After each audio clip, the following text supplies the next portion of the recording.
Hi, this is my 2005 Harley-Davidson Road King Classic on a stock, I believe it's a Napa brand battery. After a couple years, and it's been on the tender all night. And it starts kind of sluggish if you listen.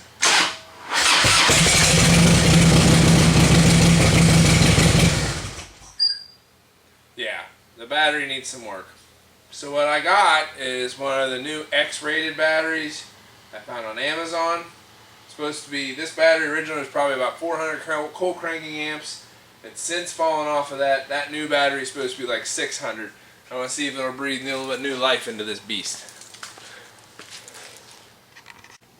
Alright, this is the as shipped package from Amazon. The only thing I did do it was I modified the label because I don't need you people knowing where I live. No offense, but here we go. Let's take a look.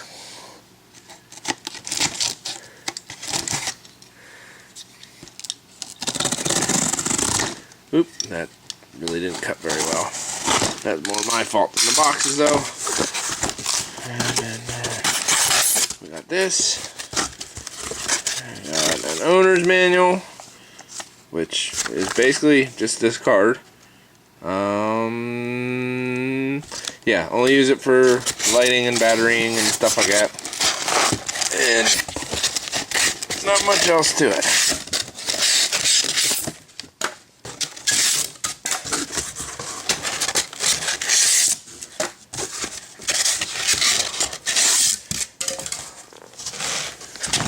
Ooh, I'm gonna drop it. Oh, alright, well, there's the battery inside. And it's the MX3L 12 volt 30 amp hours.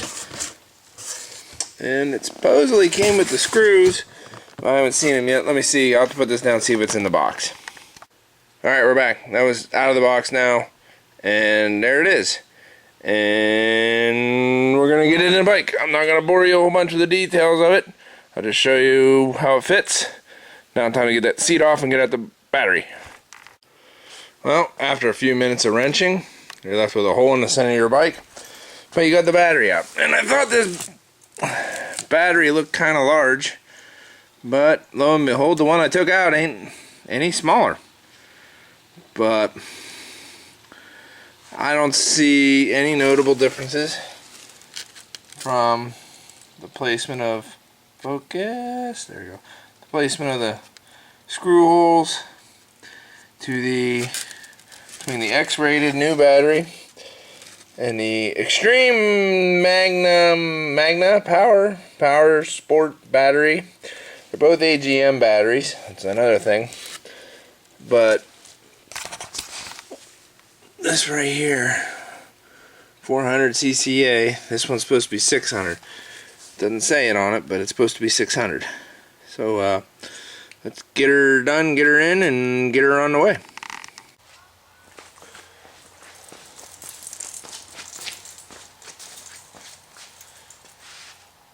Alright, let's see what it sounds like with 600 cold cranking amps. I did not charge this battery. As you can see, the seat is still off. That's just in case anything goes haywire, or I gotta take this battery back out because it's junk. But let's see how it does.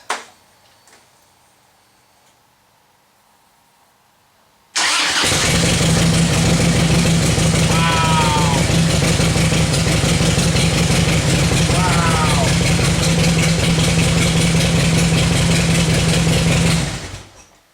I gotta say, I mean, the engine's cold. I did not preheat this. I am not sponsored by Throttle X at all. But it's never spun up that quick. Do that one more time. Even brand new, I don't think it turned over this fast.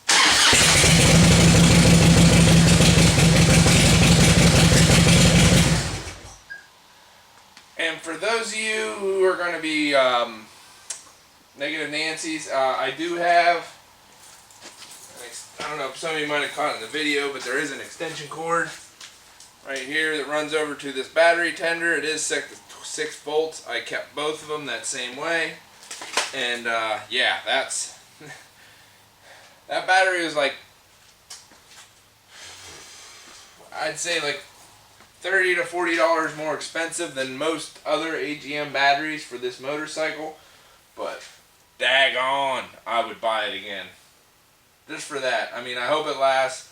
I may post an update video after a while. I do tender them over the winter. I am in Pennsylvania. It does get cold here. But yeah. Yeah, that's freaking awesome. That's freaking awesome. Alright, highly recommend Throttle X and their 600 cold cranking amp battery. Thank you.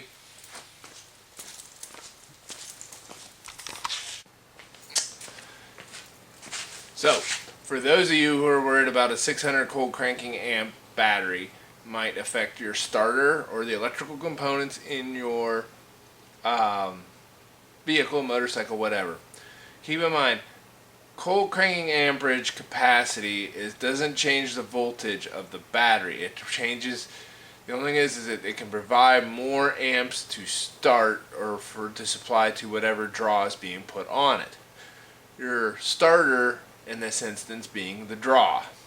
Now, the starter or whatever component you're powering is what dictates how much draw it needs. For example, if the starter on a warm day needs 200 amps to start, to turn, it will pull 200 amps from the battery.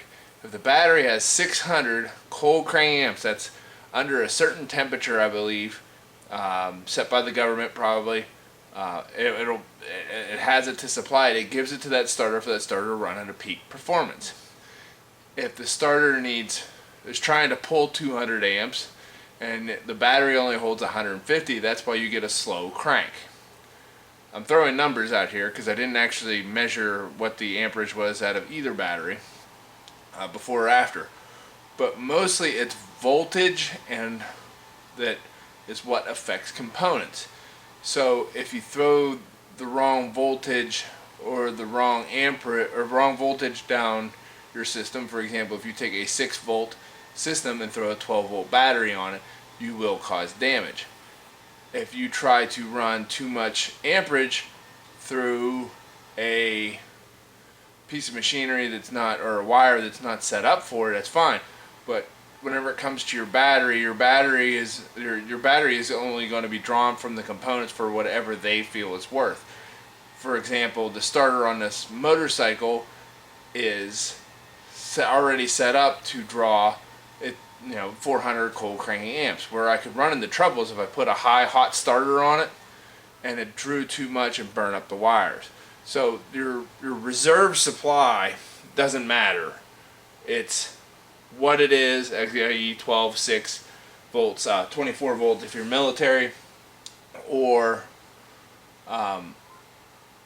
that can affect your other components, or if you have something pulling more than what the components between it and the battery can handle. For example, like I said, if I put a hot starter on it and it fried the wiring, or blew a fuse, or tripped a relay, so on and so forth, burn up a relay, that's where you run the trouble. You're never going to have too much reserve amperage in a battery, in my opinion. And that's what cold cranking amps are. So if you're worried about that, don't be. Okay?